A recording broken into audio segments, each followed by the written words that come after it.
Hello friends, welcome to future coaching. तो modern history की जो सीरीज़ हमारी चल रही थी उसे हम लोग कंटिन्यू करते हैं। देखिए, पिछले लेक्चर में हम लोगों ने पढ़ा था एंग्लो मैसूर वॉर। इसका जो लिंक है डिस्क्रिप्शन में दे देंगे हम आपको, जो क्योंकि इसके कई सारे पार्ट्स पहले वाले भी हैं।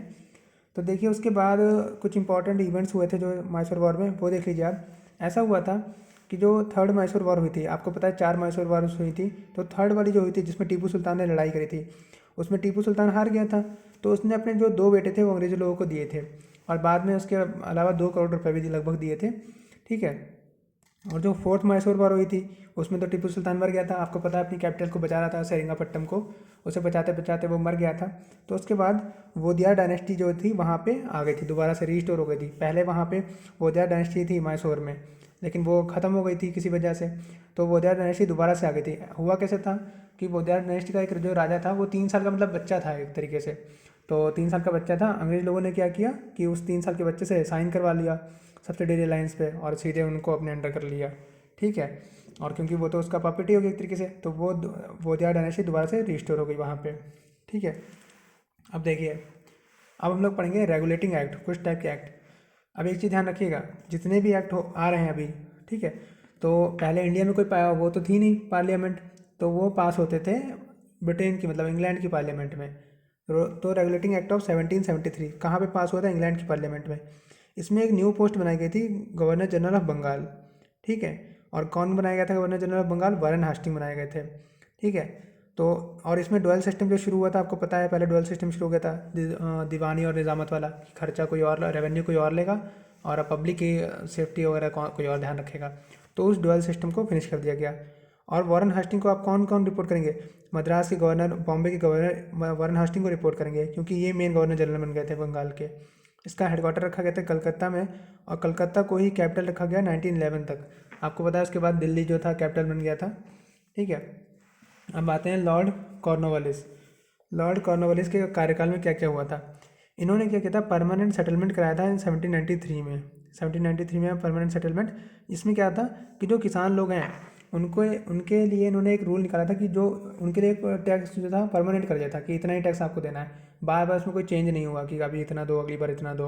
तो इससे इन्हें लगा था कि किसानों को भी आराम रहेगी और इनका भी फ़ायदा रहेगा कि इतना मिलना ही मिलना है। लेकिन ये इनका चल नहीं पाया था ज़्यादा, क्योंकि कई बार क्या हुआ था, मान लीजिए इस बार कभी क्रॉप फेल हो गई, कभी कुछ हो गया, तो इनका नुकसान हो जाता था। और कई बार क्या होता था कि मान लीजिए क्या कहते हैं कि क्रॉप ज़्यादा उग गई, तब भी किसान इन्हें तो उतना ही रुपये देंगे, तो उसमें भी इनका नुकसान है। ठीक है। अगर क्रॉप फेल हो गई तो किसान कहाँ से देगा रुपये? वो दे ही नहीं सकता था। तो किसान वहाँ पे अपने ज़मीन वमीन बेच देते थे। तो ये मतलब सही से इनका सिस्टम जो था वो चल नहीं पाया था। इसके अलावा चार्टर एक्ट आया था 1813 वाला। चार्टर एक्ट 1813 में क्या हुआ था, मिशनरीज़ को अलाउड कर दिया गया था इंडिया में। अब मिशनरीज़ कौन होते हैं? मिशनरीज़ जो होते हैं धर्म के बारे में पढ़ाते हैं और धर्म परिवर्तन करवाते हैं। तो कई सारे मिशनरीज़ चाइना वगैरह से यहाँ पे आए थे। और क्या किया गया था, ईस्ट इंडिया कंपनी की मोनोपोली को ख़त्म कर दिया गया था। मोनोपोली यानी सिर्फ तुम ही लोग व्यापार कर सकते हो, इंग्लैंड से आने वाले सिर्फ ईस्ट इंडिया कंपनी में तुम ही लोग व्यापार कर सकते हो इंडिया से, और कोई व्यापार नहीं कर सकता। उस मोनोपोली को ख़त्म कर दिया गया था, सिर्फ टी को छोड़ के। यानी अभी भी ये लोग टी की जो मोनोपोली कर सकते थे सिर्फ ईस्ट इंडिया कंपनी वाले, इनके अलावा कोई नहीं कर सकता था।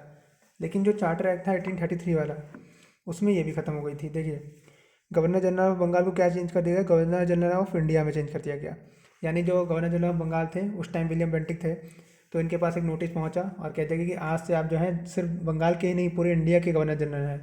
ठीक है। क्योंकि इस टाइम बंगाल, पहले तो इनके पास सिर्फ बंगाल का एरिया था, अंग्रेज़ी लोगों ने जो कब्जा किया था, उसके बाद इन्होंने लगभग लगभग पूरे इंडिया को कब्जा कर लिया था।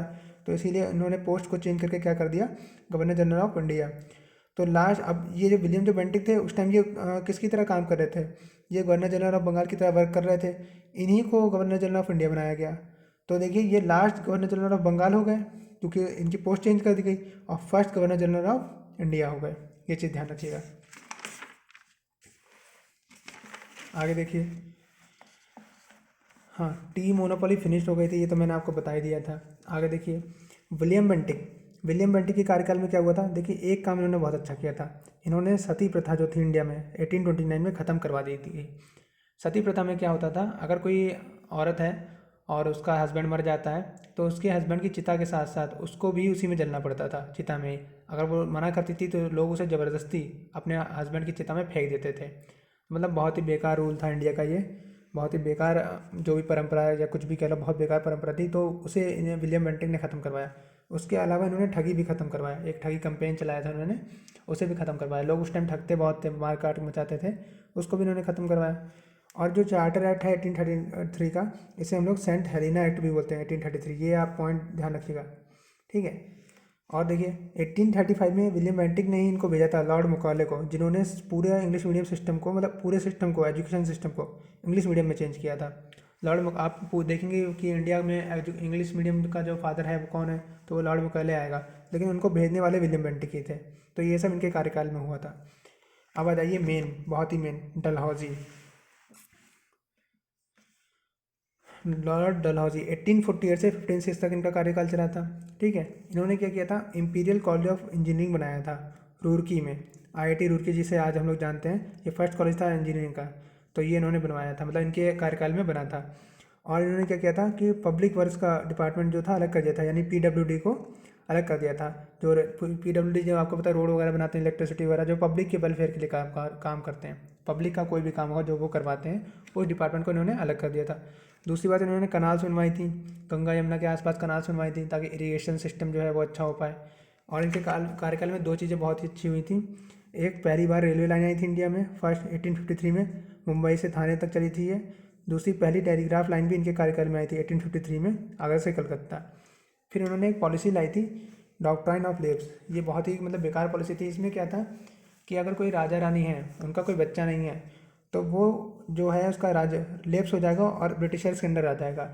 या अगर मान लीजिए राजा रानी है, उनके बच्चा है, लेकिन वो उन्होंने गोद दिया है, वो उनका खुद का बच्चा नहीं है, तब भी राज्य जो हो जाएगा लेप्स हो जाएगा, और वो राज्य किसके अंडर में आ जाएगा, ब्रिटिशर्स के अंडर में आ जाएगा।